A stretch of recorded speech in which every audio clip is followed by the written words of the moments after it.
Noong unang bahagi ng Agosto 1988, isang kahon ang dumating sa bahay ng mga magulang ng nawawalang 4 na taong gulang na si Mari Kono. Sa unang tingin, parang ordinaryong padala lamang. Ngunit ang laman nito ay may dalang bangungot na hindi nila inaasahan. Sa loob ng kahon, nakapatong sa malambot na pulbos ang isang litrato ng suot ni Mari noong siya'y nawala. Kasama nito ang ilang maliliit na ngipin, mga ngipin ng isang bata. Ngunit ang pinaka-nakapangingilabot ay isang postcard na may mensaheng malamig at walang damdamin. Mari, sunog na. Buto, imbestigahan, patunayan. Ang mga kakilakilabot ng kahon ng mga bakas na ito ay isa lamang sa mga padalang bumiktima sa mga magulang sa paligid ng Tokyo. Ang mga pamilya, puno ng pangarap na muling makita ang kanilang mga anak, ay dahan-dahang nawalan ng pag-asa. Ngunit ang masakit na katotohanan, hindi na kailanman makakauwi ang mga batang ito. Sila'y nahulog sa kamay ng isang malupit na halimaw, si Tsutomu Miyazaki, ang otaku killer. Naisip mo na ba kung anong klase ng tao ang kayang pumatay ng walang awa? Sa Japan, noong huling bahagi ng 1980s, isang serial killer ang kumitil ng buhay ng 4 na batang babae. Ang pangalan niya, Tsutomu Miyazaki. Ngunit mas kilala siya sa nakapangingilabot na palayaw, ang otaku killer. Hindi basta-basta ang dahilan ng kanyang kasamaan. Sa likod ng kanyang malamig na mga mata ay ang pagkahumaling sa anime at pornografiya. Isang kakaibang pagkahilig na nagbigay sa kanya ng mantsa ng pagiging otaku. Isang taong nabubuhay sa kanyang sariling pantasya, malayo sa realidad. Ngunit ang mas nakakatakot, ang pantasyang iyon ay nauwi sa madugong krimen. Bagamat isa siya sa pinakamalupit na mamamatay tao sa kasaysayan ng Japan, nagsimula si Tsutomu Miyazaki bilang isang tahimik at mahiyaing bata. Isinilang noong Agosto 1962, hindi pa man nagsisimula ang kanyang buhay, ay tila ba itinadhana na ang kanyang pagdurusa. Premature siyang ipinanganak at may depekto sa mga pulso na naging dahilan para hindi niya ito maibaluktot ng maayos. Isang kapansanan na naging mitsa ng patuloy na pang-aapi sa kanya noong kabataan niya. Ang batang si Miyazaki ay naging tago at palaging nag-iisa. Hindi siya lumalahok sa mga pagtitipon o gumagawa ng kaibigan. Sa bawat litrato, palaging nakatago ang kanyang mga kamay, labis na nahihiya sa sariling katawan. Ngunit sa kabila ng kanyang katahimikan, may isang bagay na nagbibigay ng kanyang aliw sa kanya, ang pagguhit at ang pagbabasa ng mga comics sa kanyang sariling mundo. Malayo sa mga matang mapanghusga, sa bawat pahina ng comics at bawat linya ng kanyang guhit, tila may umuusbong na madilim na damdamin, isang sigalot na hindi alam ng kahit na sino. Ngunit unti-unting nagpapakulo sa kalooban ni Miyazaki. Bagamat hindi siya pala kaibigan, si Tsutomu Miyazaki ay isang matagumpay na estudyante. Kabilang siya sa mga nangungunang 10 sa kanilang klase, at mula elementarya hanggang high school sa Nakano, Tokyo, patuloy siyang nagniningning bilang isang estudyante. May pangarap nga siyang maging guro balang araw. Isang pangarap na tila napakaganda ng hinaharap. Ngunit hindi iyon ang kanyang kapalaran. Bigla, tila isang bangungot na bumiligtad ang takbo ng kanyang buhay. Ang kanyang mga grado na dating mataas ay bumagsak ng hindi inaasahan. Mula sa pagiging top student, nahulog siya sa ika-40 sa 56 na estudyante. Dahil dito, hindi siya nakapasok sa prestihiyosong Meiji University, kung saan sana niya matutupad ang kanyang mga ambisyon. Imbes na magtuloy sa universidad, napilitan si Miyazaki na pumasok sa isang lokal na junior college, kung saan ang kursong kinailangan niyang kunin ay pagiging photo technician, isang trabahong tila hindi angkop sa isang dating nangangarap maging guro. Walang tiyak na paliwanag kung bakit bumagsak ng ganoon kabilis ang mga marka ni Miyazaki. Marahil may kinalaman dito ang kanyang komplikadong buhay pamilya. Ang pamilya Miyazaki ay kilalang maimpluwensya sa distrito ng Itsukaichi sa Tokyo, lalo na't ang kanyang ama ay may-ari ng isang pahayagan. Inaasahan sana na si Tsutomu ang papalit sa kanyang ama balang araw.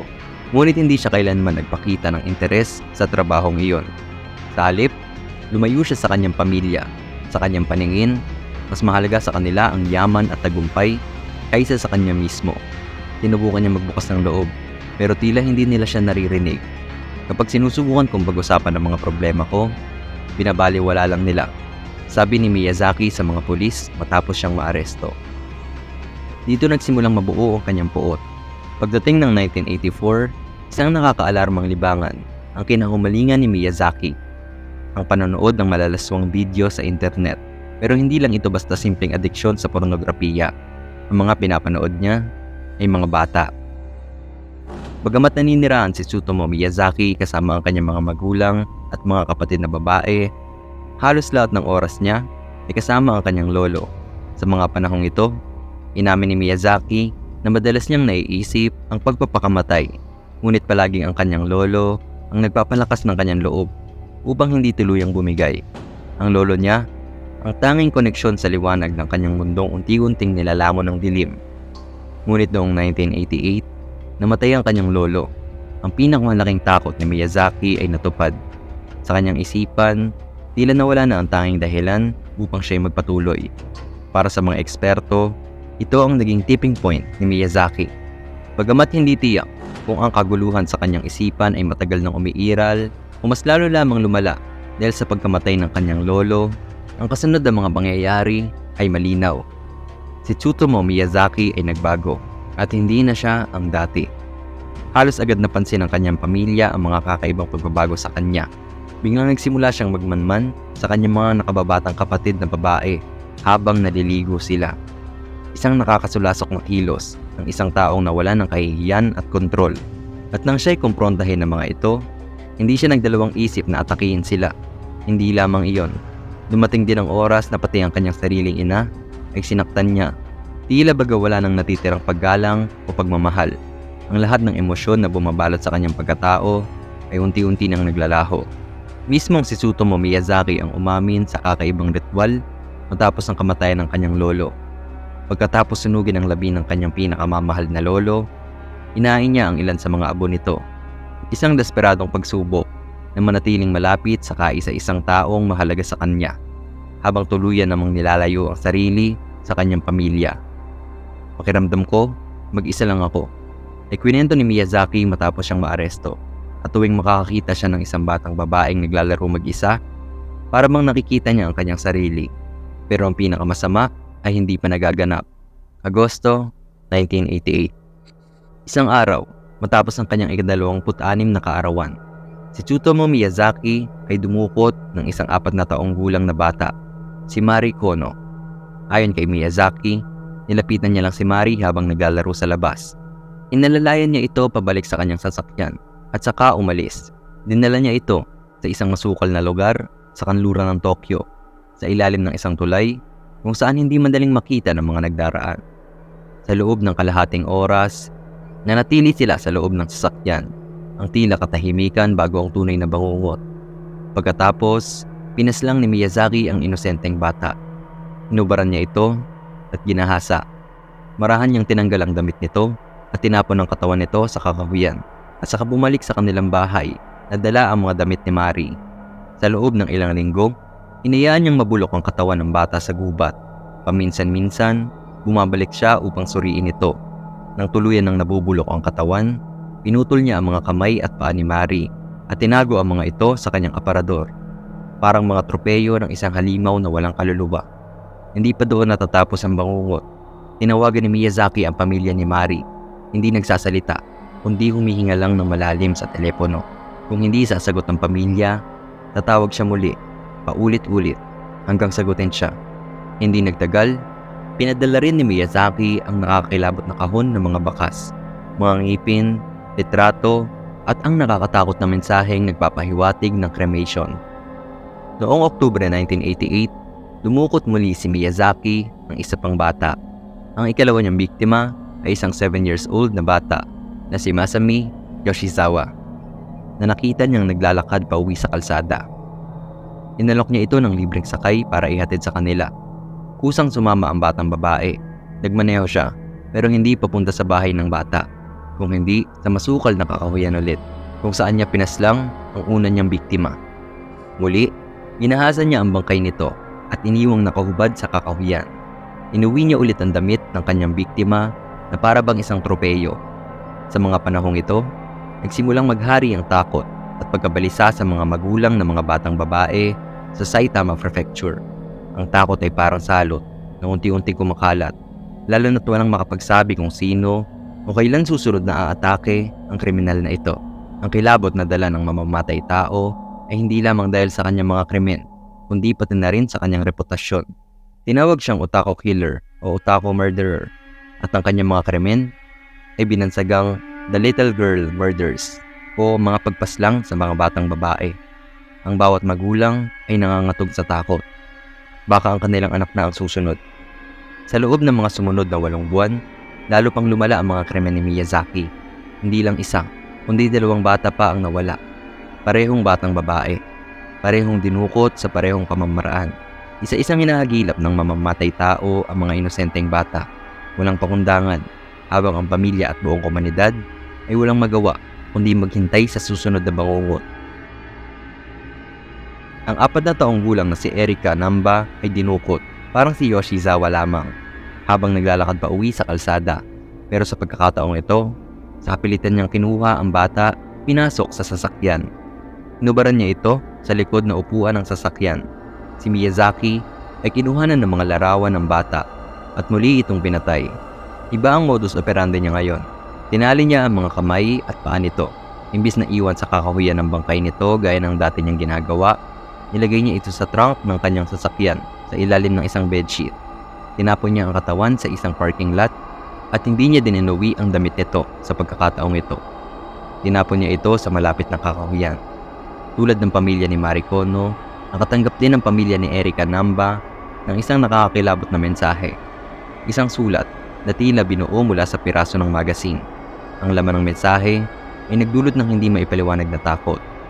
Erika, lamig, ubo, lalamunan, pahinga, kamatayan. Ang mga salitang ito ay tila bulong ng kamatayan, malamig at walang kaluluwa. Hindi lang ito isang sulat. Ito'y isang pahayag ng kanyang kasamaan. Isang pagyayabang ng kontrol na hawak ng Utako Killer sa kanyang mga biktima at sa mga pamilya ng mga batang nawawala. Parang nilalaro lang niya ang kanilang takot. Isang larong hindi niya kayang takasan. Ang huling biktima ng Utako Killer ay isa sa pinakakatakot-takot, ang pinakasukdulan ng kanyang kalupitan. Nang biktima ulit siya ng isang bata na 5 taong gulang, si Ayako Nomoto, noong June 1989. Nakumbinsi niya ang bata na hayaan siya nitong kuhanan siya ng mga larawan. Pagkatapos, pinatay niya ulit ito, pero ngayon, inuwi niya sa bahay ang katawan ng bata, imbis na itapon ito sa kakahuyan. Sa kanyang bahay, 2 araw niyang paulit-ulit na inabuso ang katawan ng bata. Inahasan niya ito, kinuhanan ng larawan, at pinagparausan ang katawan niya. Pinaghiwa-hiwalay niya ang mga parte ng katawan nito at ininom ang dugo ng bata. Kinagat niya din ang mga kamay at paa nito.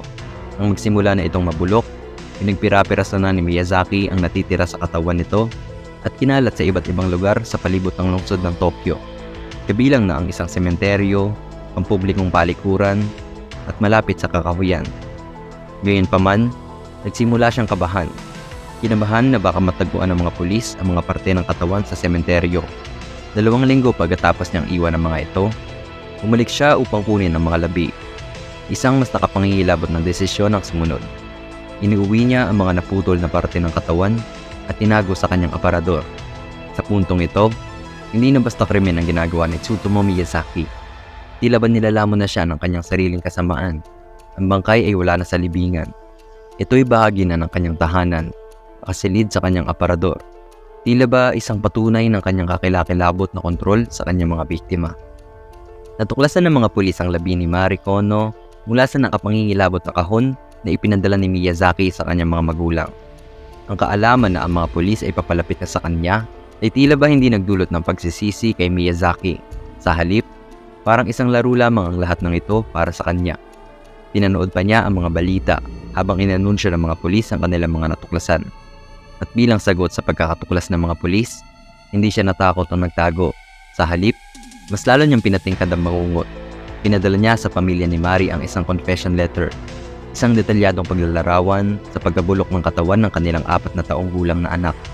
Para bang hindi pa sapat ang sakit na dinaranas ng pamilya, muli niyang sinaktan ang kanilang damdamin gamit ang malamig at walang pusong paglalarawan ng isang krimen na tila wala ng katapusan.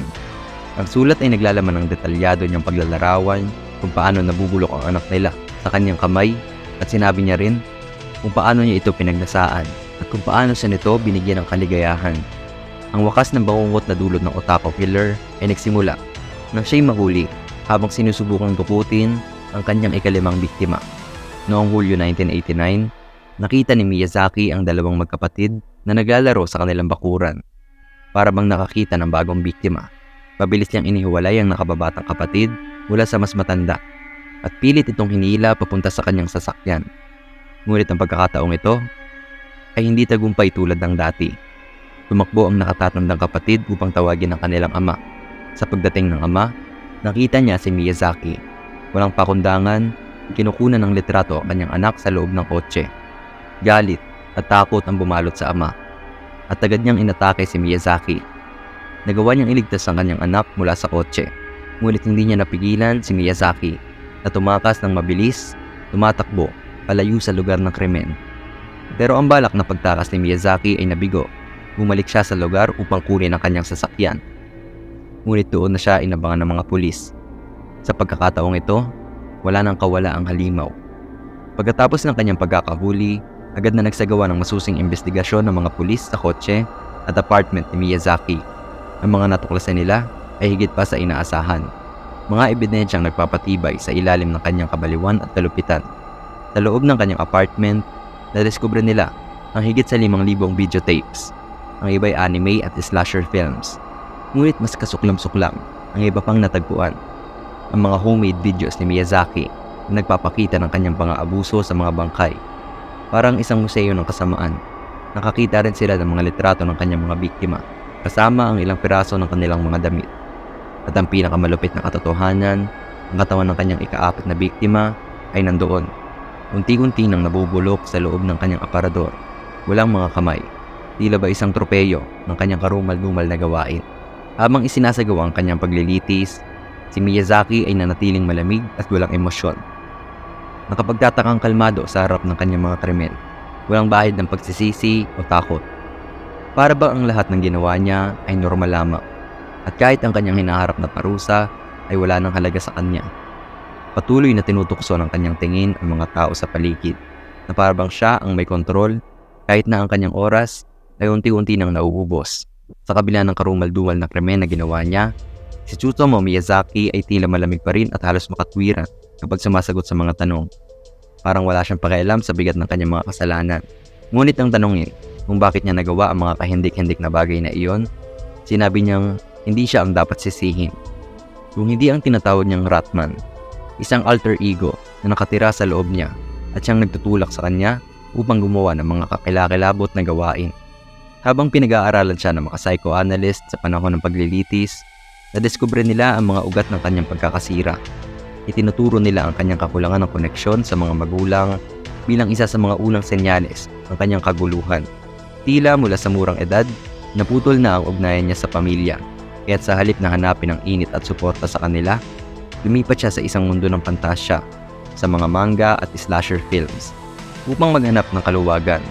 Subalit sa gitna ng lahat ng ito, lalong lumalim ang bangungot para kay Miyazaki. Ang kanyang sariling mga magulang ay nagdesisyong itakwil siya at pinahayag ng kanyang ama na wala siyang balak na bayaran ang mga gastusin para sa legal na depensa ng kanilang anak.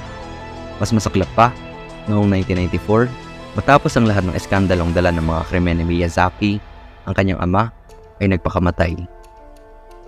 Ang bigat ng mga pangyayari ay tila bumagsak sa bawat sulok ng pamilya. Binura ang natitirang ugnayan sa pagitan ng ama at anak. Hindi rin nakaligtas sa mga talakayan ang paggamit ng salitang otaku para ilarawan si Miyazaki. Sa wikang Hapon, ang otaku ay tumutukoy sa mga taong may labis na interes sa manga o anime. Ngunit sa mga mata ng media, ito ang naging dahilan upang bansagan si Miyazaki bilang isang otaku killer. Mabilis namang tinutulan ng mga tagahanga ng anime at manga ang ganitong label. Sinasabing walang batayan ng media upang iugnay ang paborito nilang anyo ng sining sa mga krimen ni Miyazaki. Ngunit sa mas malalim na konteksto, ang argumentong ito ay tila may kapareho sa mga diskusyong umiiral ngayon. Tulad ng mga nagsasabing ang mga video game ay nagtutulak ng karahasan, sa ganitong mga usapin, sino ba talaga ang dapat sisihin? Ang mga panlabas na impluwensya ba? O ang mga nakatagong kabaliwan sa isipan ng isang tao? Sa loob ng 7 taon na paglilitis, 3 magkakaibang grupo ng mga eksperto ang hinatasang suriin si Miyazaki upang alamin kung siya ba ay mahina ang isip at karapat-dapat lamang sa maikling sentensya. Bagamat may mga pagdududa kung talagang may kakayahan siyang maunawaan ang kanyang mga ginawa, sa huli, napagpasya ng korte na siya ay nasa matinong pag-iisip. Isang taong ganap na may pananagutan sa kanyang mga karumal-dumal na krimen. At dahil dito, inatulan siya ng kamatayan.